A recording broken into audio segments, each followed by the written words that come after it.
The new Kia Sportage has me a little confused. It makes sense, but at the same time it kinda doesn't. And I'm gonna let you know exactly why a little later in this video. I'm also going to show you the design differences between the EU Sportage, the new 2022 one, and the global version, because there are some major differences in the design of the two. And then I'm gonna show you just how far the Kia brand has come as an entire brand by showing you the evolution of the Sportage from the first generation all the way to the brand new one, and show you the distinctive design features of each generation. So in 2005, Kia was focusing on growing the company globally to become a recognized brand, and they identified design as a critical component to their growth strategy, and that's a good idea. And part of this strategy led to the 2006 hiring of Peter Schreyer as Chief Design Officer. Now, Schreyer indicated that Kia had a very natural image, almost too natural, and you couldn't tell whether it was Korean or Japanese at the time, and this needed to change, specifically if you want to have a very recognizable brand globally. And he said that it's very important that you are able to recognize a Kia at first sight. So Schreyer and his design team, what they did, they started to brainstorm ideas on how to create a strong brand identity for Kia with new design elements and features that would stretch across the entire lineup and creating a new family DNA. What they came up with was pretty genius. They came up with something called the tiger nose, a single design element right in the center of the face that would tie the entire brand together. And this little design feature was first unveiled with the Kia KEE Concept in 2007, and it was an instant success. And ever since then, Kia has not only stepped out their quality in design, but also the overall build quality. So what I want to show you now is the Kia Sportage from the very first generation to the 2022, and I want to show you where you can kind of see where they found their identity and started to implement this new tiger nose here in their design. So up top here we have the first generation Kia Sportage up here, and you can see that this is the shorter wheelbase. This came in two sorts of wheelbases, just like the one we have for the new one for 2022 as well. I'm going to show you both of those later in the video. This is the shorter one. You can see that it is a little bit stubbier in the back here. It doesn't have a long overhang in the rear, but it has a sort of distinguishable design here, comparing it to other cars that has the same kind of package of the time. What I really thought was unique, or kind of unique for this first generation Sportage, is the roofline and how the roofline kind of melts in right here. So we have the roofline going right here, then melts into the A-pillar very smoothly, and then goes in, transitions into the hood, which has this slope to it. And I think this line to me was always very specific for the first generation Kia Sportage. So they kind of had a little bit of identity right there with the proportions of the car. But when we look at the graphics, it's super anonymous. There is nothing very strong in terms of identity or DNA in the front end of this first generation Kia Sportage. And the same goes for the second generation right here. This definitely looks, I'm pretty sure there's a Hyundai that looks almost exactly like this, and that's what Schreyer was talking about as well, that you don't know if it's a Hyundai or is it a Kia or what is this, because there's no distinct design features. And I'm pretty sure that this, I think this was mid 2000s when this came out, Hyundai had the same kind of SUV. They just had a Hyundai logo in the front. But this to me is less unique in my opinion than the first generation right here, because here we have a blend of different kind of melted cheese surfaces right here. This is typical melted cheese right here with all these curvatures and stuff. So this to me is, I would say, the least attractive Sportage in my opinion going through the generations. But then we come in to I think this is like 2010, 2011 Kia Sportage, and you can see from the KEE Concept in 2007, they immediately started to implement this tiger nose design. You can see that right here. So this is the tiger nose design right here in one of the first production cars that actually had this design element. And this is what Kia was hammering in on all their models at the time. And I really like the design of this. It looks solid. It looks like a unit of a design, and it looks strong, even though it's a pretty small car. It still looks bigger than what it is, and it feels, just by looking at it, more capable than off-road and so on than what it actually is. And I think that has to do with just how the implementation of the roofline, which slopes down like this in a pretty beautiful way and then goes into the hood. And the hood starts very high up here. The A-pillar starts very high up and then dips down and creates this sloping front end with the now traditional tiger nose identifier right there in the front end. I really like this graphics too, how the grille goes into the headlights right here, and it kind of frames everything very nicely. It's a clean looking design. You can see that the headlights then go into the grille here as well, and you have the same kind of feeling down here. Very simple design, clean looking graphics and elements in the front end, and it's just a beautiful looking small crossover SUV in my opinion. And then we have the next generation, and now we can see that there is some major changes going on here in the front end from this generation right here to the now mid 2000, like 2015, something like that when this came out. What we can see here, the big changes is that the headlights now sit like almost like a Porsche like up top on the front fender. It's integrated right here in the fenders, and that's something we haven't seen from Kia. It's one thing that they did with the Kia Stinger as well. It has the same kind of treatment, and what I like about this design here is that this was the first iteration of the tiger nose, and you can kind of see it there. It sits there. You have the chrome things dipping down right here in the middle. But how do you take that design and then take the single most important design element for Kia to be recognizable as a Kia, the tiger nose? How can we make that stand out even more? What we do in the next generation down here is that we separate this element completely. It's not connected anymore with the headlights right here. As you can see in the previous generation,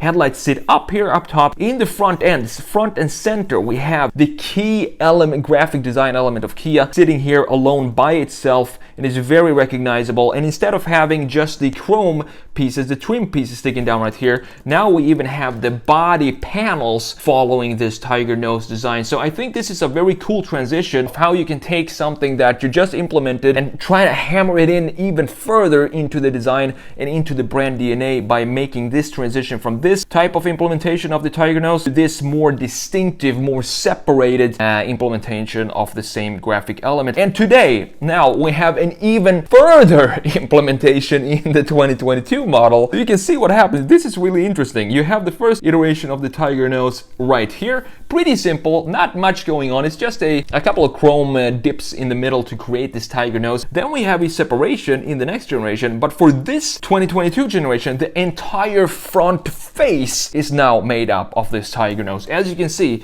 this shape, like we have here in the previous generation, now makes up the entire front face of Kia. So talk about having the confidence to now implement this design feature and really setting a super strong foundation of what your brand is and the design DNA. So instead of having it just be a grille here, now the entire front face is what makes up this tiger nose. And I think it's such a cool implementation of the graphic, and it's such a cool evolution of the tiger nose going from the first iteration. And when you look at it like this, from how they kind of transition from just having it be a normal grille to something that now is a separate element in the middle of the car to being the entire face of the front end. I think it's really cool. And of course, the new one also has this trend that goes on now, that we have the main headlights being these kind of integrated in the bumper, and then you have a very, very strong daytime running light that you can instantly recognize as a Kia, even at day or night, by having this boomerang right here. So what I want to show you now is the differences between the global Kia Sportage and the European model. So up top here we have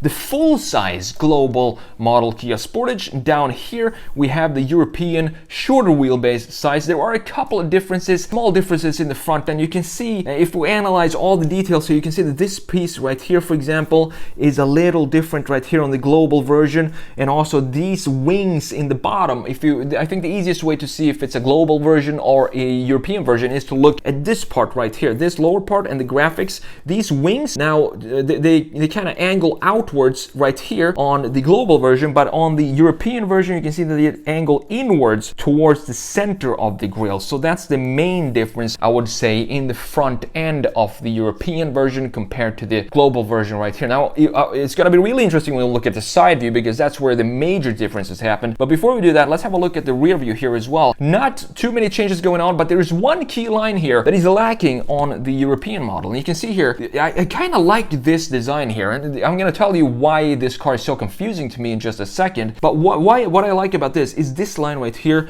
and then you have the clear graphics that are very stylized, and they look very unique and very cool, interesting design. Designers definitely had fun designing these cars here, this new Kia Sportage. And another thing that you see a lot with Kias these days is they all have some sort of silver element right here, and it goes for this Sportage as well. You have that in the new Carnival, for example, as well, and a bunch of different new Kia models, and they implement that silver detail in different ways, usually around the D pillar or the C pillar, and it's integrated here as well. Now the differences to the European model is that we don't have this key line right here. You can see that this is all flat now. It goes into this black piece immediately, and it doesn't have this line right here like we have on the global version right there. And of course, looking at this diffuser down here, it's totally different from the global version right here, and the design of these graphic features in the bottom also very different from each other. If you just look at them like this side by side, you can definitely tell that these are very different cars when it comes to the styling and the small details of the graphic. Another thing I want to show you, since we have the kind of this silver piece right here being almost like a rule now with new Kia models, how do they implement it in the shorter wheelbase? Well, you can see that we have a chrome bar stretching like this and then just crashes in here, but then kind of continues down here into the shoulder or the lower part of the window line right here. So it is still kind of a sort of implementation of the graphic features right here, and you have a different version right there, which is thanks to the shorter wheelbase, they couldn't have the same kind of treatment on both these cars. But now look at the side view. This is where you can really see the differences in the overall proportions. To me, what I like better here is the global version. I think this looks like a fuller car. This looks a little compressed in the rear. It doesn't allow the lines to flow freely and stretch out and stretch from one point all the way to the other. It kind of feels like they've been chopped off a little bit, and especially I think what's hammering in that notion is this line right here, as we talked about in the rear view, that this line just feels like a little bit like an afterthought maybe. But you can see that in order to have the shorter wheelbase, they totally removed this glass here. So we have the glass on the full-size version that doesn't even exist down here on the European version, which is fine. But at the same time, I definitely prefer the global version and the proportions of this global version compared to the more restrained lines of the European version. So the thing that makes me confused about the Kia Sportage is, if you watched my videos before, you know that I'm a fan of, first of all, line flow when it comes to a beautiful design. And I also tend to not like over-styled products in cars. Products I don't really care, but car design, I want to have a connection from the front right here to the rear somehow. And in this new Kia Sportage here, I don't see any real connections between the lines here. If we put out some lines, you can see that they don't really connect with anything in the body of the line, body of the car. And then we have this little curve. This has a curvature to it that doesn't really connect anywhere on the global version or the European version. So, and on top of that, if we look at the front view, this would probably be considered to be a little over stylized here. So I'm confused. It's over stylized by the definition of over stylized. We have lines not connecting with each other, so you don't have any connection to this graphic right here. It doesn't even connect to this somehow, the wings down here. And it just looks a bit over stylized in that sense. But at the same time, for some reason, I don't know why, but this design actually works for me. I think it's a really cool, almost, I don't know if I would call it beautiful, but it's a sculptural design. And you can definitely see that when you look at the side view with these lines here. We have a sharp line right here, little softer line going in the upper rear fender up here, continuing into and kind of fades into the body. And then we have this over stylized front end. So I don't know why this actually works, why it looks like a very interesting design, even though by the rules of my own design analysis, or whatever you want to call it, as we talked about, the line flow isn't here and it looks a bit overstyled, but somehow the Kia Sportage still manages to pull it off.